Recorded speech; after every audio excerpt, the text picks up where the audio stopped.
A justiça, e não só a justiça, né, mas o Ministério Público, da Polícia Federal também se espera isso, mas eu estou fazendo o caminho do que é o processo dentro do Estado Democrático de Direito. A gente precisa que Polícia Federal, que Ministério Público e principalmente a Justiça se comportem de modo técnico e menos político. A gente vai conseguir? Eu não sei responder essa pergunta, porque recentemente a gente viu uma operação em que juiz e promotor combinaram coisas.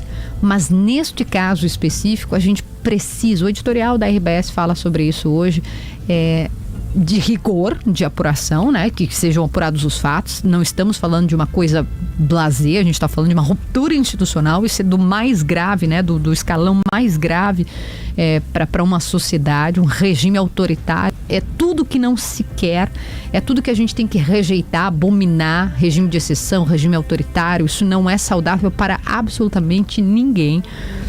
E a gente precisa, se nós temos apreço pelo Estado Democrático de Direito, pela democracia, a gente precisa que a justiça se comporte como deve ser, né? De forma técnica e não política.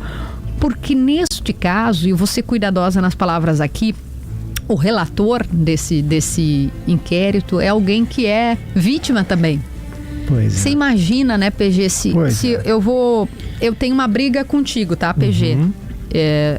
E eu não estou dizendo que o relator não é competente, me parece que tem absoluta competência, mas se eu e tu brigamos agora aqui, ó, aqui na frente, né, a gente tem uma desavença, e aí o nosso caso vai para a justiça e eu chego lá na justiça e quem vai me julgar? Tu. Eu digo, espera aí só um pouquinho. Uhum.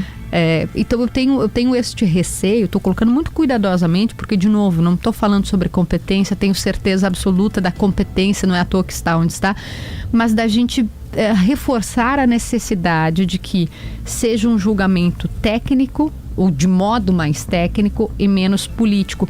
O Supremo, inclusive, ganha com isso, se isso acontecer. Tem toda a razão. O Supremo, por ser o alvo, imagina, né? Você indo trabalhar, você tem alguém que tenta explodir o Supremo, que acaba provocando a própria morte, né? Num ato atabalhoado.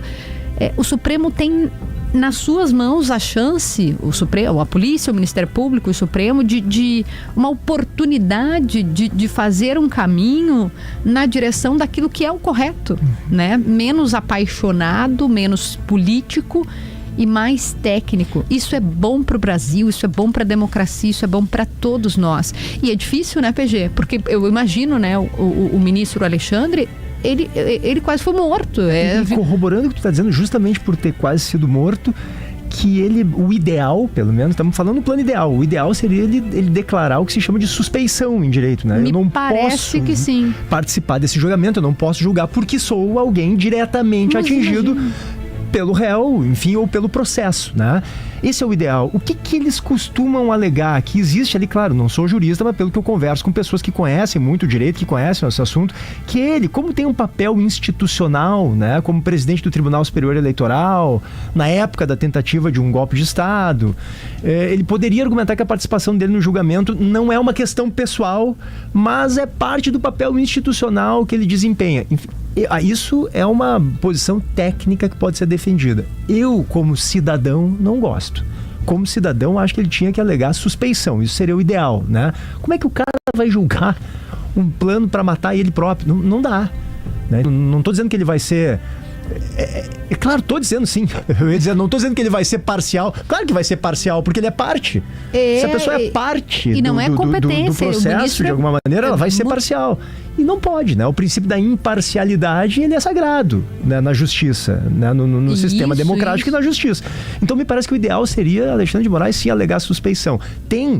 Eu acho que é isso que é importante só a gente destacar, argumentos técnicos para que isso não seja feito. Como esse que eu estou dizendo, tem papel institucional, quer dizer, no caso do Supremo é um pouco diferente do que em qualquer tribunal de justiça, porque é menos gente, e ele já está envolvido diretamente há muito tempo com esses inquéritos, enfim, tem argumentos para isso. Mas o ideal, Kelly, eu como cidadão, né, como pessoa que estou olhando isso de longe, e tenho o direito a ter minha opinião sobre isso, era Alexandre de Moraes cair fora, era distribuir para outro ministro fazer esse julgamento. E só, eu vou passar para o Matheus, só para a gente terminar essa análise, porque são muitas camadas, né? Mas o fato de o Moraes, neste inquérito, a gente analisou algumas vezes, inclusive, né? O ministro Marco Aurélio foi aquele único voto lá, quando se inicia o inquérito do fim do mundo, que chamam, né? Que é o único que votou contrário, dizendo não pode ser instaurado de ofício. A gente tem essas discussões, volta e meia, né? Até uma coisa meio técnica, um pouco chata, difícil de compreensão.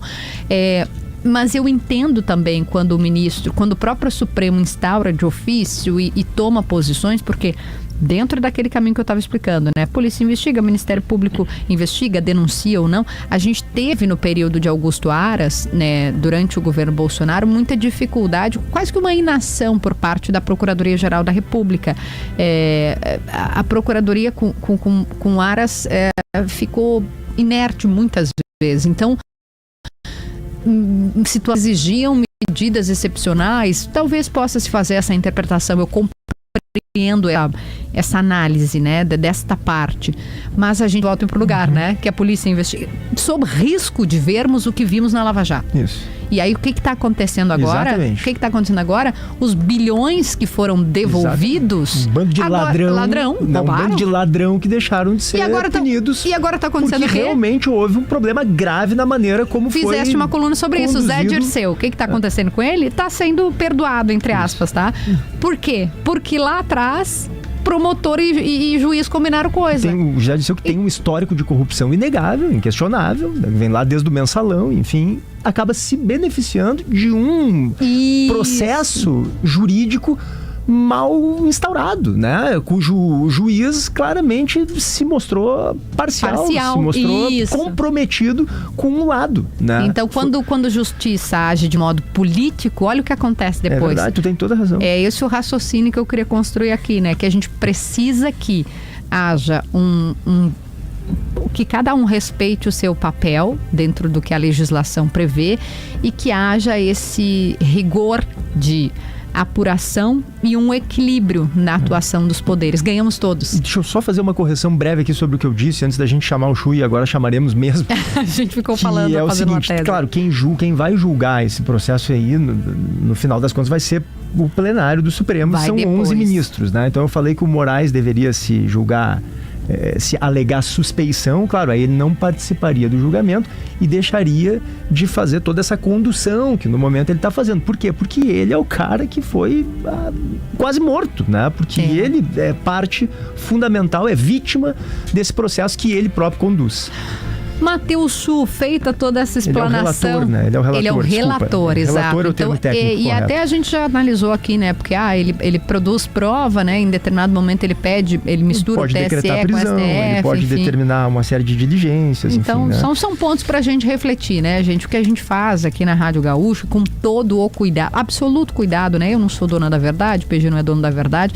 Acho importante que a gente reflita com parcimônia, com clareza, com inteligência, para que todos formem as suas convicções depois. Mas o que eu fico sempre assim, ó, se a gente agir de modo passional, porque às vezes, né, a gente se enerva com isso. Aliás, a Kelly pode, né? O PG pode, mas a justiça é justamente quem não pode, quem não deve, sob risco de depois estar lá o Zé Dirceu tendo a pena perdoada, o cara que devolveu o bilhão lá da Lava Jato, está acontecendo o quê? Por quê? Porque lá atrás, isso aí, vamos fazer tudo do jeito que a gente quer e vamos condenar todo mundo, e aí dá errado depois, né?